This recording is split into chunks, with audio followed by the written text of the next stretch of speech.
Guna meningkatkan kualitas pendidikan di tengah pandemi COVID-19, harus ada upaya keras yang dilakukan. Salah satunya dengan menerapkan protokol kesehatan dengan ketat. Pemirsa, sejumlah daerah menunda pembelajaran tatap muka dengan alasan pandemi COVID-19 belum melandai. Menurut salah seorang pengamat pendidikan, kualitas pendidikan harus tetap dikejar dengan berbagai upaya. Jika suatu saat pembelajaran tatap muka sudah mulai dilaksanakan, kualitas pendidikan akan mulai meningkat tentunya dengan menerapkan protokol kesehatan dengan ketat.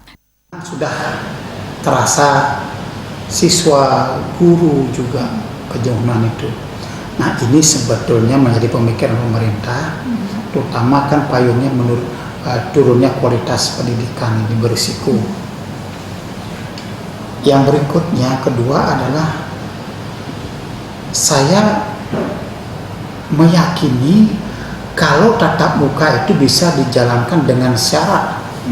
Ini kan ada perubahan budaya maupun perubahan karakter yang tidak biasa.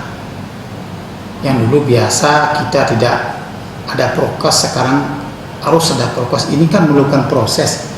Kalau saja masyarakat mengikuti dengan ketat prokes itu, saya meyakini tidak akan terjadi peningkatan kasus pandemi COVID ini. Ini kan karena merasa rakyat, masyarakat itu kan merasa terbebani oleh prokes itu.